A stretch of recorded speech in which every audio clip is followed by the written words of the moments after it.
সকাল সকাল ব্রেকফাস্টটা তৈরি করে নিচ্ছি। ডিমের পোচ করে দিই মেয়েকে। তো ডিমের পোচটা হয়ে গেছে অলরেডি। এবার দেখি কি করি, রুটি তরকারি খায় না পাউরুটি খায় ওনাকে জিজ্ঞেস করি। আর এদিকে ভাতের হাঁড়ি বসে গেছে। তো যাই হোক, ব্রেকফাস্টটা আগে আগে করে নিচ্ছি। এই যে পাউরুটির দেখুন এই কভারগুলো রেখে দিয়েছি। এগুলো ব্রেড দিয়ে ব্রেডের গুঁড়ো করব, সেটা দিয়ে চপ বানাবো, সেগুলো আমি আপনাদের পরে দেখাবো। তো এগুলো শুকনো হয়ে গেছে। আর যত্ন করে পাউরুটির প্যাকেটেই একদম মুড়ে ফ্রিজের মধ্যে রেখে দিয়েছি। এগুলো এবার একটু গুঁড়োতে হবে, গুঁড়ো একটা কৌটোর মধ্যে রেখে দেবো। ওয়েলকাম টু রানুর বদি চ্যানেল। রানু বদি চ্যানেলে আপনাদের সকলকে স্বাগত। দেখুন ফ্রিজটা কি ময়লা হয়েছে। আজকে পুরো ফ্রিজটা কিন্তু পরিষ্কার করব। তার আগে কিন্তু ব্রেকফাস্টটা মেয়ের করে নিই, দেখি ওনার আবার পছন্দ হয় কি না। পাউরুটি এনেছি, বেশি কিছু নয়। রুটি তরকারি খাবেন না উনি আগেই বলে দিয়েছেন। তো এসছে কদিনের জন্য, তো যা চায় তাই দিই। আর উনি আবার ভাজা আজকাল দেখছি খেতে চাইছেন না, তাই স্লাইস পাউরুটি করে দিলাম কেটে।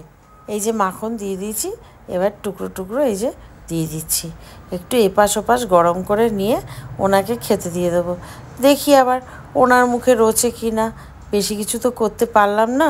কিরে, খাবারটা বোধহয় আজকে বেশি ভালো হলো না? না, ভালো হয়েছে।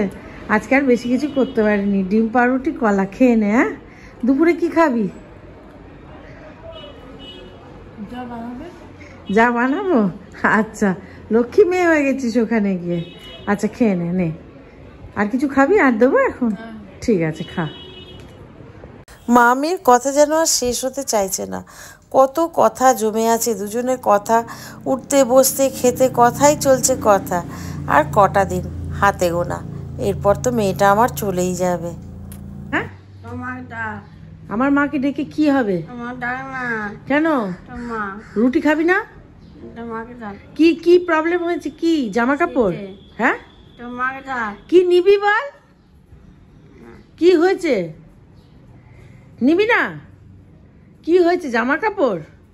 আচ্ছা আমি ডাকছি। কি বলবো? রানু ডাকছে। কি বলবো? সেজে পিসিকে ডাকবো? বলে আবার সেজে পিসিকে ডাক।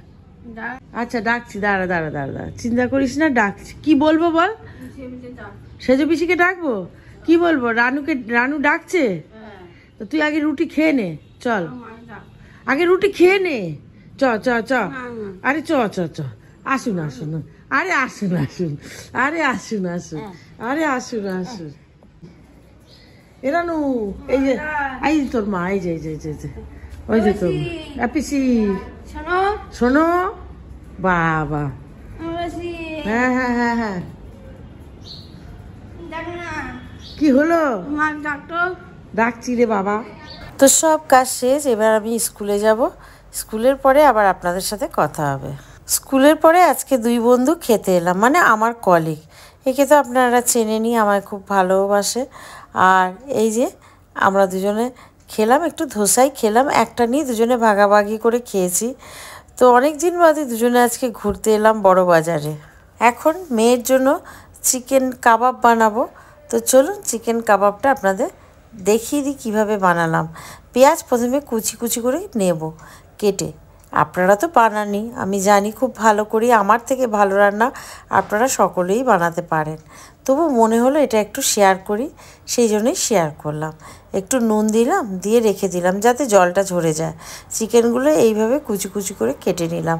চাইলে আপনারা চিকেন কুচি বাজার থেকেও এরকম নিয়ে আসতে পারেন। একটু বেসন ভালো করে কড়াইতে বা চাটুতে একটু গরম করে নিন। জিরে গুঁড়ো, শুকনো লঙ্কার গুঁড়ো, হলুদ গুঁড়ো, ধনে গুঁড়ো, গরম মশলার গুঁড়ো দিয়ে ভালো করে এটা না চটকে মেখে নিতে হবে। তারপর একটু স্বাদ মতো নুন দেবেন। তো তার আগে আমরা ভালো করে চটকে নেব যাতে ভালো হয়। আর পেঁয়াজগুলো জলগুলো ঝরিয়ে চেপে এর মধ্যে দিয়ে দেবো। এইবার নুনটা দিয়ে দিন, একটু লেবু দিয়ে দিন। আমি একটা লেবু গোটা দিয়ে দিয়েছি, চাইলে বেশি আপনারা অর্ধেক বা দেড়খানাও দিতে পারেন। আর এই যে কাঁচা লঙ্কা, সবুজ কাঁচা লঙ্কাও দিয়ে দিয়েছি। আপনারা চাইলে একটু ধনেপাতা, এই যে আমি ধনেপাতা দিয়েছি, আপনারাও একটু ধনেপাতা দিয়ে দিতে পারেন। যত ইচ্ছা ধনেপাতা দিন, কারণ এখন শীতকাল, প্রচুর বাজারে ধনেপাতা ওঠে। একটু গোলমরিচের গুঁড়ো দিয়ে দিন, একটু আদা আর রসুন বাটাও দিয়ে দিন। হয়ে গেছে দুটো চিজের স্লাইস নিয়ে নিন, মাঝখান দিয়ে কেটে নিন টুকরো টুকরো করে, একটু ঘি হাতে লাগিয়ে নিন, না হলে একটু মাখনও হাতে বা যে কোনো সাদা তেলও হাতে লাগিয়ে নিতে পারেন, তাহলে চপের সাইজটা ভালো হবে। আর এইভাবে চিজগুলো টুকরো টুকরো করে কেটে নিলাম। আমি অবশ্য স্লাইস চিজ নিয়েছি, আপনারা চাইলে গোটা গোটা নিতে পারেন, চিজ নিতে পারেন। এইভাবে চিজগুলো ঢুকিয়ে ভালো করে হাত দিয়ে গোল করে করে করে এরকমভাবে চ্যাপটা করে নিয়েছি। চাইলে আপনারা লম্বাও শেপ দিতে পারেন, তবে এটাই হচ্ছে মেন শেপ। আচ্ছা, 1 চামচ সাদা তেল, 1 চামচ ঘি, তেল কিন্তু বেশি দেবেন না চিকেন কাবাবে। হয়েছে চিকেন কাবাব, একটু টেস্ট করে দেখুন তো কেমন হয়েছে। আর এই যে একটু স্যালাড করে নিই, মেয়োনেজ দিলাম, একটু গোলমরিচের গুঁড়ো, পেঁয়াজ আর একটু দিয়ে দিচ্ছি শশা কুচি, ব্যাস। এইটা দিয়ে ভালো করে নুন দিয়ে, বিট নুনও দিতে পারেন, এমনি নুনও দিতে পারেন, ভালো করে মেশান যতক্ষণ না পুরোটা মেশে। এবার 2টো করে চিকেন কাবাব দিন আর 2 চামচ করে এই মেয়োনিজের স্যালাড দিয়ে দিন।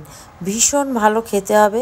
আপনারা বাচ্চাদেরও দিতে পারেন, বড়োদেরও দিতে পারেন, বা বাড়িতে যদি কোনো গেস্ট আসে তাহলেও কিন্তু আপনারা এই খাবারটা দিতে পারেন।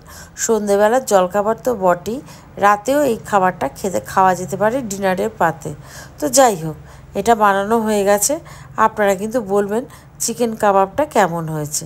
টাটা।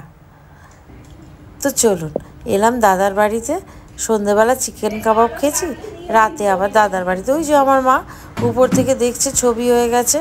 আর রাতে এই যে দাদা খেতে বলেছে, তাই চিকেন আর মাটন দুটোই করেছে, অনেক রান্না করেছে, তন্দুরি রুটি করেছে। এই যে আমার মেয়ে এসছে কদিনের জন্য, তাই মামা নেমন্তন্ন করেছে, বৌদি মানে মামি সব রান্না করেছে।